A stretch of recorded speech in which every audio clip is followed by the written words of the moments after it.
Good morning everyone, I am Hilda Hero, a senior high school teacher applicant, and today I'm going to discuss about the basic cutting techniques, its types, and I'm going to demonstrate on how to perform the basic cutting techniques that I'll be discussing. Please all stand for the prayer. Class President, please lead the prayer. In the name of the Father, of the Son, the Holy Spirit. Amen. Good morning, class.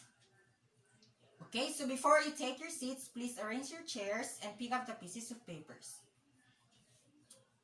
Okay, class monitor, please check the attendance.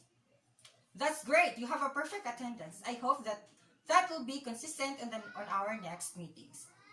Okay, so who can give me a review or a recap about our topic yesterday? Yes, Mr. Ahero. Very good. Our topic yesterday is all about vegetables and their types. So, do you have any more questions regarding our topic yesterday? Are you sure? Very good. Okay, so let's now proceed to our topic. But before that, we're going to have an activity. I'm going to show you on the screen a crossword puzzle, and I'm going to need 7 participants or volunteers for our activity. Okay, Mr. Ahero, Mr. Dumalag, Mr. Escudero, Miss Padonia, Miss Bahalya, Miss Pagas, and Mr. Ihok. Okay, please proceed to the front and answer our crossword puzzle. Okay, thank you. You may now take your seats. Okay, this time we're going to check if their answers are correct.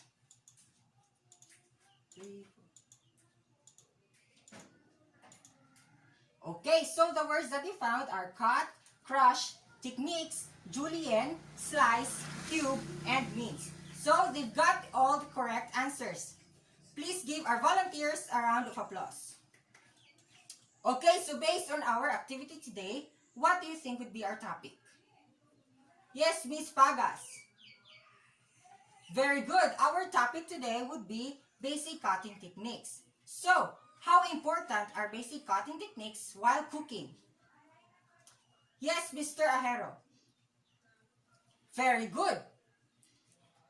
I think that you are already ready for our topic. Next. Okay, but before that, please read our learning objectives.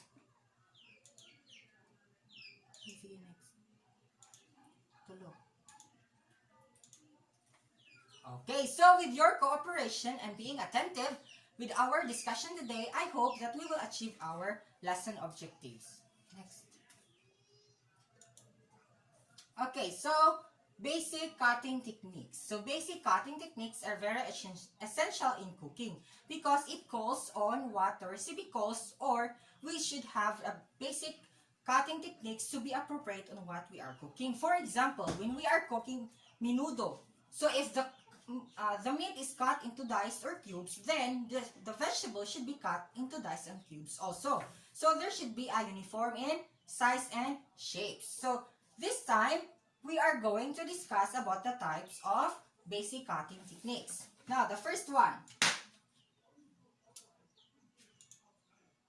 Okay, so the first one, what do you think it is? Yes, very good. So it is chiffonade. So it is cutting into long, thin strips. So chiffonade is only applicable into green leafy vegetables. Yes, very good. So examples are pechay, cabbage, and other leafy green vegetables. So next. So what do you think is that?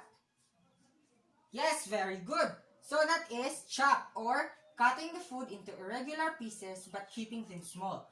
So in this type of cutting techniques, it is an irregular cutting in which there are no specific shapes but they should be uniform in sizes.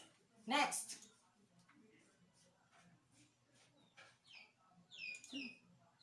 So next is, what do you think? Mr. Garay.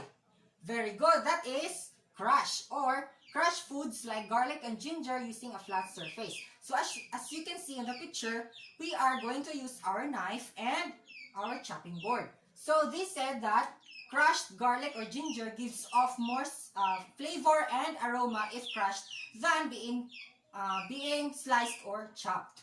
Next. Next is cube.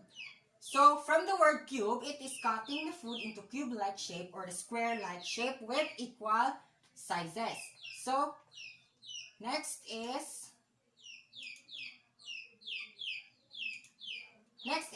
dice. It is cutting food into dice-like pieces, but a little bit smaller than cubes. Okay, so any clarification or questions regarding our discussion? None so far? Good, let's continue. Next is, so what do you think is that? Yes, Miss Escudero.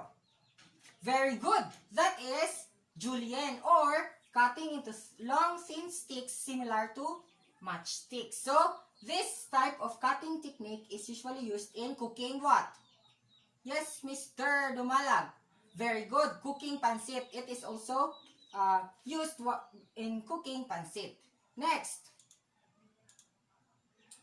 So what do you think is it? So it is mince, or it is cutting the food into very fine pieces. So there are no more uniform sizes and uniform shapes because you are going to chop it into a very fine pieces. Next.